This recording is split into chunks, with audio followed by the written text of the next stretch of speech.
नमस्कार बंधुरा केमन आछो तोमरा सबाई आशा करछि तोमरा जे जेखानेई आछो प्रत्येकेई खूब भालो आछो एबं सुस्थ आछो। आमिओ बेश भालो आछि। एस फैमिलीते तोमादेर सकलके वेलकाम एबं अनेक अनेक भालोबासा जानाई। तो एखन घड़िते समय बिकाल 5:30। एदिके माम्माम एकटू खेलाधुलो करछे और बिकाल होलेई मामाम एकटू खेलाधुलो करते चाय और এই সময়টা আমার মনে হয় বাচ্চাদের আটকে না রাখাই ভালো। ওদের কিন্তু একটু পরিবেশের সঙ্গে মেশা বা ঘোরাফেরা করানো উচিত। এখন ঘড়িতে সময় সন্ধ্যা 6:30। এদিকে রান্নাঘরে এসেই মামামের জন্য খাবার রেডি করছি। আজকে মামামকে সেরেলাক খাওয়াবো, তার জন্য এদিকে খাবারটা রেডি করে তারপর আবার ওকে খাওয়াবো। আজকে তোমাদের দাদা ভাই আমি আর মাম্মাম যাব রেস্টুরেন্টে। তোমাদের বলেছিলাম, তোমাদের দাদা ভাই বলেছিল যে জুন মাসের 1 তারিখের পরে আমাদের রেস্টুরেন্টে নিয়ে যাবে ঘুরতে, মানে একটু খাওয়া দাওয়া করব আর কি। তো তোমাদের দাদা ভাই সেই নিতে নিতে এই মাসের লাস্টে নিয়ে যাবে। মাম্মামকে সন্ধ্যার খাবার খাইয়েছি 6:45টার সময় আর এখন আমি আবার রান্নাঘরে চলে এসেছি। এখন আবার সবার জন্য রান্না করছি। তোমাদের দাদা ভাই আমি তো বাইরে খাবো আর বাকি যারা বাড়িতে থাকবে তাদের জন্য রান্না করছি। রুটি বানিয়েছি, সেই সঙ্গে ভাত রান্না করেছি। আজকে মামামকে দুধ রুটি খাইয়ে নিয়ে যাব, তো অনেক রাত হয়ে যাবে যেতে যেতে, ওই জন্যই। তো এদিকে একটা রুটি নিয়েছি আর জল দিয়ে ধুয়ে নিয়েছি। আমি মামামকে কিন্তু রুটি খাওয়ালে জল দিয়ে ধুয়ে নিই, তারপর কিন্তু দুধের মধ্যে দিয়ে মানে ভিজিয়ে তারপর খাইয়ে দিই। তো এই যে রান্না বান্না হয়ে গেছে, এখন আমি চলে এসেছি ঘরে আর মামামকে কি জামা পরাবো সেই সঙ্গে আমি কি পরবো সেগুলো রেডি করছি। আমার রান্না করার মাঝখানেই তোমাদের দাদাভাই একবার ফোন করেছিল। ফোন করে আমাকে বলেছিল যে একটু ঝটপট করে রেডি হতে। তো আমাদের রেডি হতে তো অনেকটা সময় লাগে, ওই জন্য আমাকে বলল একটু আগে আগেই রেডি হতে, সেই সঙ্গে আবার মাম্মামকে রেডি করাবো। তো এদিকে আমি কুর্তিটা পরে নিয়েছি, এখন একটু হালকাভাবে রেডি হয়ে নিচ্ছি। এখন কিন্তু 9টার বেশি বাজে। তো একবারে রাতের খাবারটা কিন্তু খেয়েই আসবো। মাম্মামকে সঙ্গে নিয়ে যাব। তোমাদের দাদাভাই বলছিল যে মাম্মামকে নিতে হবে না, মাম্মামকে বাবা মার কাছে রেখে যেতে। তো আমি বললাম কি যে না, নিয়ে চলো মেয়েকে। আর আরেকটা কথা কি জানো তো, মেয়েকে না নিয়ে গেলে না আমার ভালো লাগে না। আর মেয়ে গেলে মনের মধ্যে একটা শান্তি পাই, আর মেয়ে না গেলে মনের মধ্যে কেমন একটা লাগে। আর সব সময় একটা খুঁতখুত লাগে যে মেয়ে কি করছে, এখন কান্না করছে কি না, এরকম একটা মনে হয়। মায়ের মন তো এরকম লাগে আর কি। তো মাম্মামকে দেখো এই ড্রেসটা পরিয়ে দিয়েছি, তো বেশ ভালোই লাগছে ড্রেসটা পরে। তো এখন একটু মাম্মামকে কাজলটা পরিয়ে দেবো। কাজলের টিপটা তুললাম না, দুপুরে লাগিয়েছিলাম। তো এখন মুখে ক্রিম লাগিয়ে দিয়ে ওর ওপরে একটা কাজলের টিপ পরিয়ে নিয়ে যাব। তো যাই হোক, মাম্মামকে কিন্তু রাতের খাবারটা খাইয়ে দিয়েছি। আর মাম্মামকে খাইয়ে নিয়ে গেলে কিন্তু আমিও অনেকটা শান্তি পাবো। আর মাম্মামের পেট খালি থাকলে আর এদিকে আমরা খাবো, সত্যি একদমই কিন্তু ভালো লাগে না। তো আজকে তোমাদের দাদাভাই অনেক দিন পরে আমাদের রেস্টুরেন্টে নিয়ে যাবে। সত্যি কথা বলতে বাড়িতে থাকলেও অনেক ভালো মন্দ খেলেও মন চায় মাঝে মাঝে একটু তোমাদের দাদাভাইয়ের সঙ্গে ঘুরতে বেরোই, এতে কিন্তু মনটা অনেক ভালো থাকে। আমাদের মতো হাউস ওয়াইফ যারা আছে তাদের তো শুধু কাজকর্ম ওই রান্নাঘর, না হলে বেডরুম, না হলে উঠান, এই হচ্ছে আমাদের মানে যাতায়াতের স্থান। আমাদের তো আর কোথাও বেরোনো হয় না। তো ওই জন্যই কিন্তু 4 দেওয়ালের মধ্যে থাকতে থাকতে মন মরা হয়ে যায়। মাঝে মাঝে মনে হয় একটু বাজারে যাই, আর যেদিন বাজারে যাই জানো তো সেদিন মনে হয় একদমই মনটা হালকা লাগছে, ফুরফুরে লাগছে। তো যাই হোক, তোমাদের সঙ্গে অনেক কথাই কিন্তু শেয়ার করলাম। আর এদিকে মামাকে রেডি করানো হয়ে গেছে। ক্লিপ দিয়েছিলাম চুলে, জানো তো ক্লিপগুলো আবার খুলে ফেলেছে। তো ক্লিপ দিলে বেশ ভালোই লাগে দেখতে, কিন্তু যতবারই ক্লিপ দিই ততবারই টেনে টেনে খুলে ফেলে। আজকে জানো তো দুপুর 12টা নাগাদ বৃষ্টি হয়েছিল। আর মনে মনে ভাবছিলাম এতদিন পরে তোমাদের দাদাভাইকে রাজি করাতে পেরেছি, আর এখন যদি এই সন্ধ্যার সময় বা রাত্রেবেলা বৃষ্টি হয় তাহলে তো আমাদের যাওয়াই হবে না। এদিকে আমার শাশুড়ি মা মাম্মামকে জুতো পরিয়ে দিচ্ছে, আর তোমাদের দাদাভাইও চলে এসেছে। তোমাদের দাদাভাই কিন্তু এতটাই ব্যস্ত থাকে কাজে কর্মে, মানে ও সময় বের করা অনেকটাই কঠিন হয়ে পড়ে। তো মাঝে মাঝে অনেক রাগ হয় জানো তো, যে একটু ঘুরতে যেতে পারি না। তারপর নিজের মনকেই কিন্তু নিজে সান্ত্বনা দিই যে না, পুরুষ মানুষের কাজই হচ্ছে আসল। তো পুরুষ মানুষ কিন্তু কাজে কর্মে ব্যস্ত থাকাই ভালো। আর একটা বিষয়, কাজে কর্মে ব্যস্ত থাকলে কিন্তু অলসতা কাজ করে না, আর মন মাইন্ড কিন্তু ভালো থাকে। তো এদিকে আমরা বাইরে চলে এসেছি। মাম্মাম দেখো এখন ওর বাপির বাইকের সামনেই বসে আর আমি পেছনে। তো এই যে আমরা যাচ্ছি। আমাদের বাড়ি কিন্তু বাজারের পাশেই, খুব বেশি হলে 1.5 মিনিট কি 2 মিনিট সময় লাগে।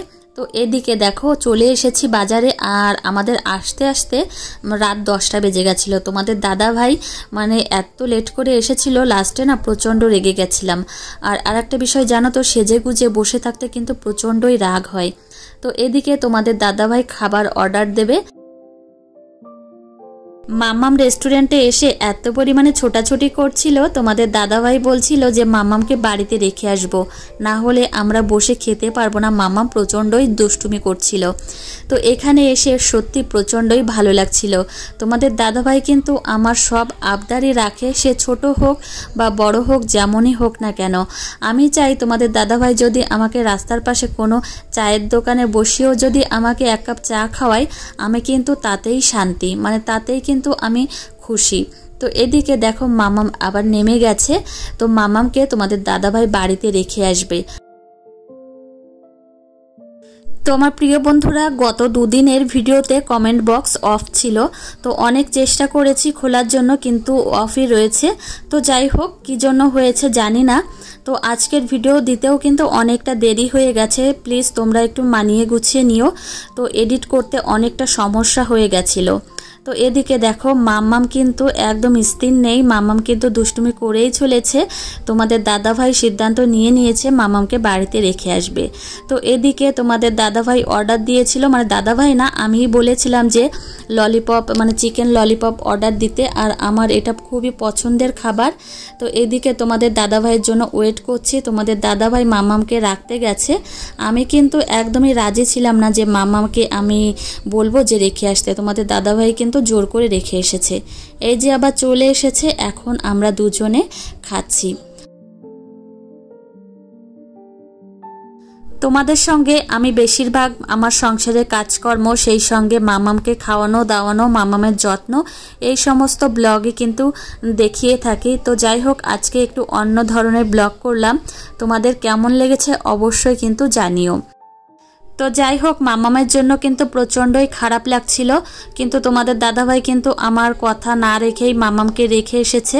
তো মামাম তো ও দাদাভাই আর ঠাম্মির কাছেই রয়েছে। এদিকে আমরা অর্ডার করেছিলাম মিক্স ফ্রাইড রাইস। তো এটা খেতে কিন্তু বেশ ভালোই লাগে, সেই সঙ্গে চিকেন কষা অর্ডার করেছিলাম। তো অনেক দিন বাদে জানো তো এই রেস্টুরেন্টে খাচ্ছি, অনেক দিন বাদে, কবে লাস্ট খেয়েছি সেটা কিন্তু মনে নেই। তো তোমাদের দাদাভাইকে বলছি যে মাসে একবার না হলেও 2 মাসে একবার আমাকে একটু এইভাবে নিয়ে আসবে, কোথাও ঘুরতে নিয়ে যাবে, তাহলে কিন্তু আমার মনটাও অনেকটা ভালো থাকে।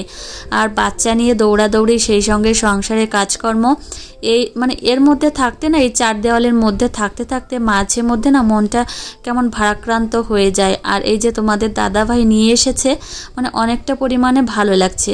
তো যাই হোক, তোমাদের একই কথা অনেকবার বলে ফেললাম। তো এইদিকে আমরা খাওয়া দাওয়া করছি, তোমাদের দাদাভাই কিন্তু হাত দিয়েই খাচ্ছে। এখান থেকে খাওয়া দাওয়া শেষ করে আমরা যাব একটু সোনার দোকানে, কেননা মামামের কিছু বানাবো, একটু কথাবার্তা বলবো, আর সেই সঙ্গে সোনার দামও কি আছে সেটাও কিন্তু শুনবো। তো এই যে খাওয়া দাওয়া শেষ করে চলে এসেছি সোনার দোকানে। আর আমি কিন্তু বেশিরভাগ গয়না টয়না এই দোকান থেকেই বানাই। তো এই যে দেখো চলে এসেছি, আর দাম শুনে তো একদম মাথা ঘুরে গেছে। তো সোনার দাম হচ্ছে 69,000 টাকা করে 10 গ্রাম। তো এত দাম, সত্যি কথা বলতে মনে মনে ভাবছিলাম যে মামামকে যখন বিয়ে দেব তখন সোনার দাম হয়তো 1 লাখ টাকারও বেশি হয়ে যাবে 10 গ্রামে। তো মামামকে হয়তো সোনার গয়না দেওয়াই হবে না, এরকম একটা ব্যাপার হয়ে দাঁড়িয়েছে। তো ভাবছি কি যে মামামকে অল্প অল্প করে একটু একটু করে সোনার গয়না তৈরি করে রাখবো। তো এদিকে দাদাকে বললাম যে টার্সেল বের করতে, আমি একটা টার্সেল নেব, বিশেষ করে সবুজ কালার। তো এখানে সবুজ কালার দেখছিলাম না, একটা ছিল হয়তো, কিন্তু আমার পছন্দ হয়নি। দাদা বলল কি যে এই যে 2টো টার্সেল এসেছে, এই 2টো কিন্তু বেশ ভালো, নতুন। তো আমার এই গোল্ডেন কালারটা বেশ ভালো লেগেছে। তো দেখা যাক আবার আসবো দোকানে, আবার এসে নেব। আর সোনার দাম শুনে গেলাম, আর মামামকে যে জিনিসটা আমি বানিয়ে দেব মানে গড়িয়ে দেব সেটার মানে দামও শুনে গেলাম, কত কি পড়বে, সেই সঙ্গে কত গ্রামের করব সেটাও কিন্তু শুনে গেছি। সত্যি সোনার দাম এত পরিমাণে বেড়েছে, আমাদের মনে হয় না যে আর সোনার গয়না বানাতে পারবো। তো এদিকে আমরা এখন বাড়ি যাচ্ছি, এখন 10:30টার বেশি বেজে গেছে। দেখো এই যে বাড়ি চলে এসেছি, আর আসার সময় একটা আইসক্রিমের ডিব্বা কিনে নিয়ে এসেছি। তো আমি হলো আইসক্রিম লাভার, আইসক্রিম খেতে আমার প্রচণ্ড বেশি ভালো লাগে। তোমাদের দাদাভাই আর আমি এখন ঘরে বসে আইসক্রিম খাচ্ছি, আর মাম্মাম কিন্তু ঘুমিয়ে গেছে। তো যাই হোক আমার প্রিয় বন্ধুরা, আজকের ব্লগটি এখানেই শেষ করছি। তোমাদের কেমন লেগেছে অবশ্যই জানিও, ভালো লাগলে কিন্তু একটা লাইক কমেন্ট করতে ভুলো না। আর তোমাদের সঙ্গে দেখা হবে কিন্তু পরের ব্লগে, ততক্ষণে তোমরা সুস্থ থেকো।